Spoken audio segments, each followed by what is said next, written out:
Assalamualaikum warahmatullahi wabarakatuh. Selamat malam. Perkenalkan kami dari kelompok 1 dengan anggota 1 Ahmad Samsul, 2 Presilia Intani, 3 Hendra Ritno Winedar yang akan mempresentasikan materi dengan judul Perkembangan Sistem Informasi.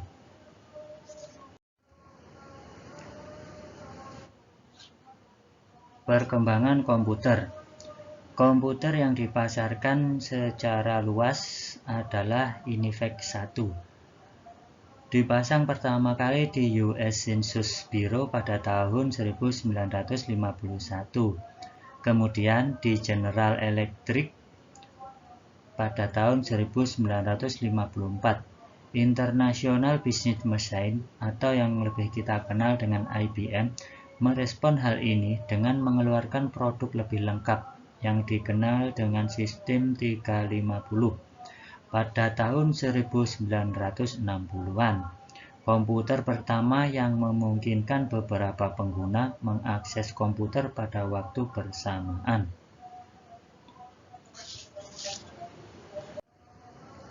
Sejarah sistem informasi.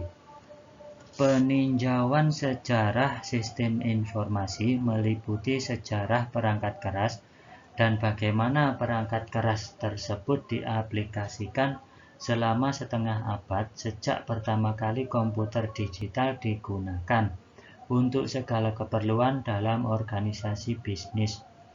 Kecepatan dan kapasitas perangkat keras telah mengalami peningkatan yang berlipat ganda, sementara ukuran semakin kecil bersamaan dengan hal tersebut. Aplikasi komputer juga berkembang dari hal sederhana seperti proses pengolahan data menjadi sistem yang didesain untuk mendukung manajer dalam mengatasi masalahnya.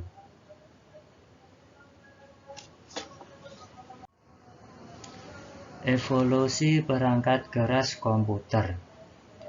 Komputer elektronik yang kita kenal saat ini berasal dari mesin yang diberi nama Electronical Numeric Integrator and Calculator atau disingkat dengan ENIAC yang dikembangkan pada tahun 1946 oleh John Mauchly dan J. Prosper Eckert. Waktu itu mereka bekerja sebagai insinyur di Universitas Pennsylvania. ENIAC merupakan cikal bakal dari Remington UNIVAC 1, yaitu komputer otomatis yang pertama kali dipasarkan secara luas.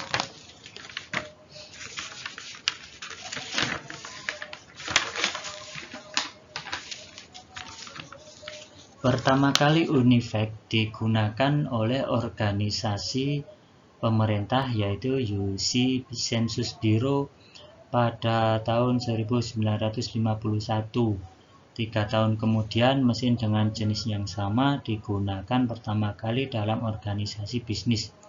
General Electric mesin ini mengerjakan kurang dari 2000 perhitungan per detik.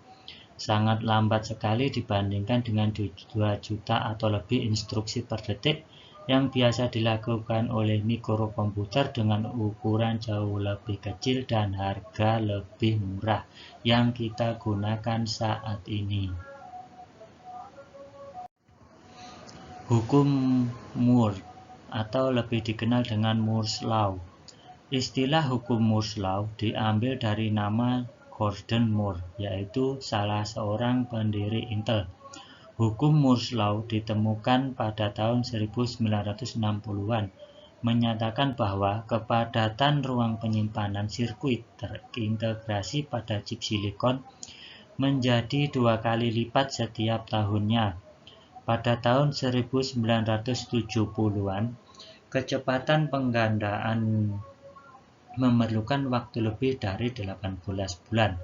Dan lanjut sampai sekarang. Saat ini, jika dibandingkan dengan hukum Moore, maka kita merujuk pada kekuatan komputer yang meningkat 2 kali lipat setiap 18 bulan. Pengantar rancangan komputer. Komponen utama komputer adalah prosesor. Prosesor ini dikontrol oleh sistem operasi seperti Windows 2000 atau yang lainnya, yang bertugas mengelola input dan menjadikan output. Perangkat penyimpanan data dan operasi-operasi data Central Processor Unit atau CPU mengatur komponen-komponen lainnya. RAM berfungsi sebagai tempat kerja sementara bagi CPU. Semakin besar area kerja yang dimilikinya, semakin cepat pula CPU melakukan pekerjaannya ataupun menyelesaikan pekerjaannya. CPU dan RAM terletak pada motherboard atau papan sirkuit tunggal tempat perangkat-perangkat lainnya terpasang. CD-ROM, floppy drive, dan hard disk merupakan tempat penyimpanan. Berbeda halnya dengan RAM yang menyimpan data sementara. CD-ROM, floppy drive, dan hard disk merupakan penyimpanan data permanen. Pengantar arsitektur komunikasi. Modem adalah perangkat keras yang mengubah sinyal digital komputer on atau off dengan perubahan cahaya menjadi signal analog atau gelombang kontinu seperti bunyi suara dan sebaliknya.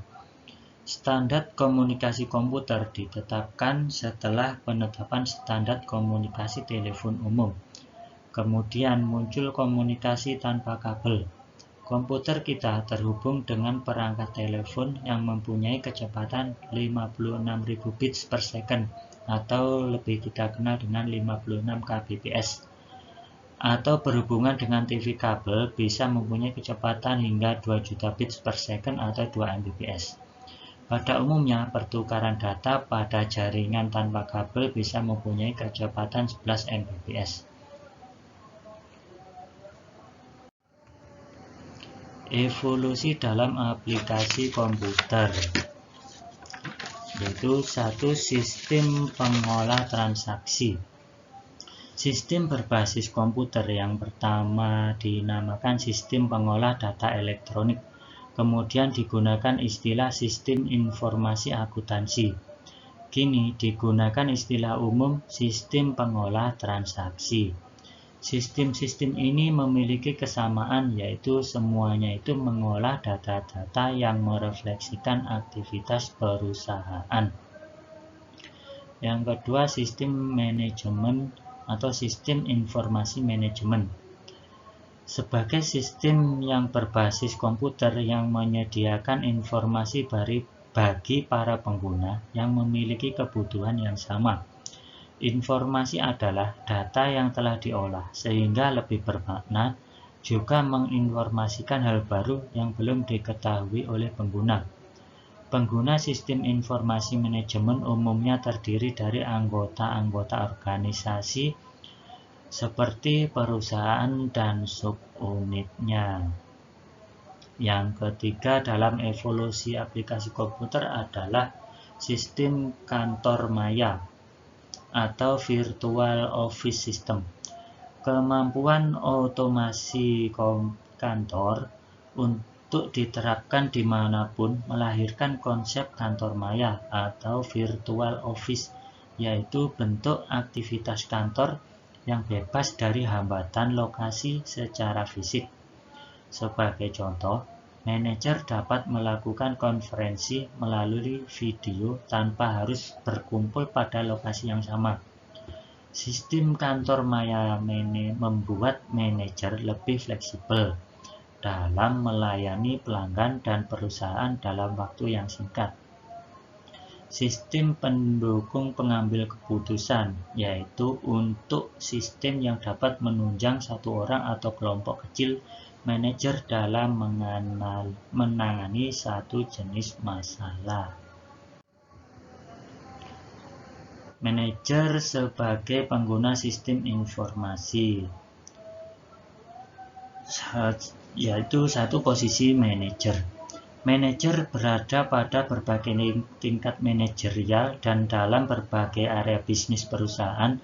Penting bagi para perancang sistem informasi untuk mempertimbangkan tingkat manajer karena sistem dapat dipengaruhi oleh sumber informasi dan bagaimana informasi tersebut dipresentasikan. Apa yang manajer lakukan? Yaitu 1. Manajer merencanakan atau membuat plan apa yang akan mereka lakukan. Kemudian mereka mengaturnya atau dikenal dengan organizer agar sesuai dengan perencanaan tersebut. Dilanjutkan dengan menemukan staf yang tepat dan menyesuaikannya dengan sumber daya yang dibutuhkan. Sumber daya ini kemudian diarahkan untuk melaksanakan perencanaan. Manajer harus melakukan kontrol sumber daya untuk memastikan semua berjalan sesuai jalurnya. Yang ketiga adalah pemecahan masalah dan pengambilan keputusan. Manajer terlibat dalam pembuatan keputusan. Dalam hal ini bertugas menyeleksi beberapa alternatif dari tindakan-tindakan yang mungkin diambil. Manajer terlibat dalam pembuatan keputusan, menyeleksi beberapa alternatif dari tindakan yang diambil. Tahapan pemecahan masalah yaitu 1. Aktivitas intelijen, 2. Aktivitas desain, menciptakan, mengembangkan, dan menganalisa tindakan yang memungkinkan, dan yang terakhir adalah aktivitas pemilihan, yaitu menentukan pilihan dari kemungkinan tindakan yang ada. Kegiatan evaluasi yaitu menilai pilihan yang telah ditetapkan. Masa depan teknologi informasi. Masa depan teknologi informasi akan dipengaruhi oleh semakin turunnya harga dan semakin meningkatnya kekuatan komputer dan komunikasi. Kekuatan komputer diukur dari kekuatan pengolahan, variasi bentuk input dan output, dan kapasitas penyimpanannya.